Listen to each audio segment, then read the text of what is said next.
یہ بتایا تھا کہ جب مسلمانوں کے معاشرے میں، کافروں کا نہیں کہا، اس لیے کہ کافر اللہ کے ایسے عذاب کے مستحق ہیں نہیں ہیں، ان کو کیوں ہوتا ہے وہ ایک الگ وجہ ہے۔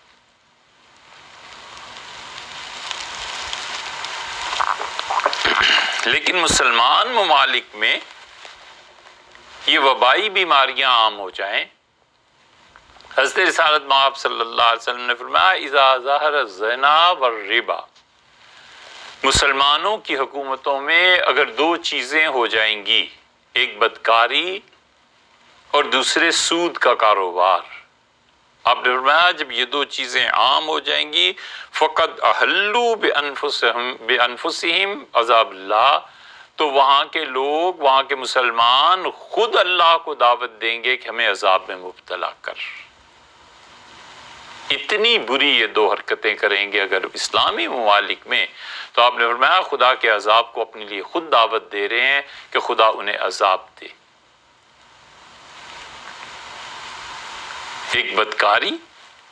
اور ایک سود۔ دنیا کا کوئی مسلمان ملک سعودیہ سمیت اب ایسا نہیں ہے جہاں پہ سود کا کاروبار نہ ہو۔ یہ حکمران سود کے کاروبار کو بڑھاتے ہیں۔ ہمارے ہاں سود کے خلاف فیصلہ آ گیا تھا، نواز شریف صاحب اٹھ کے عدالت میں چلے گئے سپریم کورٹ میں، اور جا کر اس شرعی فیصلے کے خلاف انہوں نے، اب تک وہ نہیں فیصلہ چلنے دیتی حکومت کہ اس پہ بحث کریں، سود کا کوئی متبادل نظام ہے تو وہ لائیں، سوال ہی پیدا نہیں ہوتا۔ تو سود کو تو ان مسلمانوں نے خود اپنی بستیوں میں رائج کیا، اور جو بدکاری کا حال ہے وہ خود رائج کیا۔ ہمیں کوئی خوف نہیں ہے جو بات اب کہنے لگے، پاکستان میں ہر ایک کے رشتہ دار اور عزیز ہوں گے، بھیج دیں اسلام آباد، جبکہ پورا شہر، روڈز بند ہیں، مارکیٹس بند ہیں، اور میلوں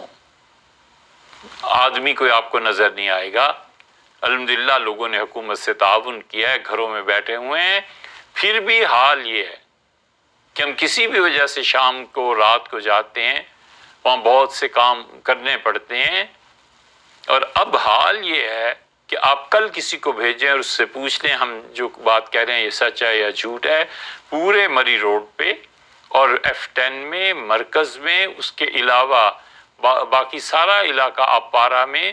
جگہ جگہ آپ کو کچھ کچھ فاصلے پہ عورتیں نظر آئیں گی، اور لوگ گاڑیاں روک رہے ہیں اور انہیں بٹھا کر ساتھ لے جا رہے ہیں، یہ سب کو کھانا کھلانے لے جا رہے ہیں۔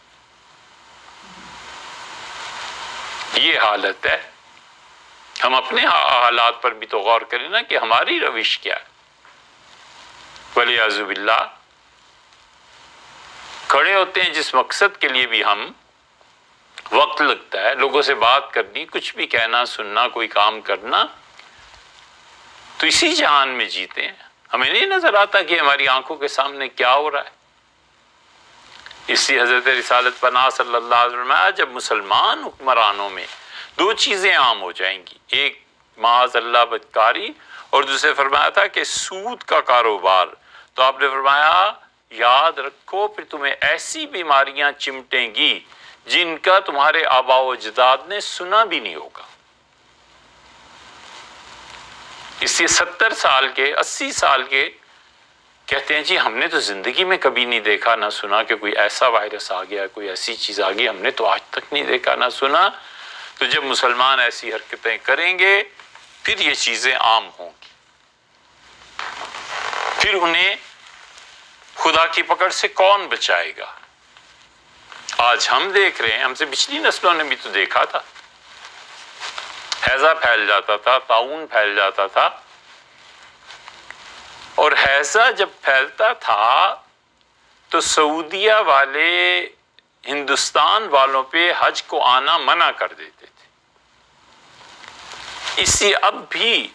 اگر ہماری حکومت یہ کہتی ہے کہ شرعاً جو اجتماعات ہیں، حکومت نے کہا کہ شرعی اجتماعات، یہ مولانا تقی عثمانی صاحب اور مفتی منیب الرحمن صاحب اللہ تعالیٰ سلامت رکھے، ان حضرات نے جو فتویٰ دی ہے اس میں بھی انہوں نے کہا ہے کہ حکومت اگر روکے گی تو شرعی اجتماع بھی نہیں کیے جا سکیں گے۔ اسی جب حکومت روک رہی ہے، خواہ وہ اس وجہ سے روک رہی ہے کہ وہ ڈرتی ہے کہ اتنے وسیع پیمانے پر اگر یہ وبا عام ہو گئی تو ہمارے پاس تو کچھ ہے نہیں، سنبھالے گا کون ان مریضوں کو، اور یا اس لیے کہ وہ چاہتی ہے اپنے عوام کی حفاظت کرے، بہت اچھی اور نیک بات ہے، ہم کیوں نہیں اس کے ساتھ تعاون کریں گے؟ کرنا چاہیے۔ یہ مسئلہ کہ دنیا کے لیے ہم کمانے نکل جاتے ہیں اور مسجد کا، بھیا یہ مسئلہ نہیں ہے، کمانا فرض ہے، اپنی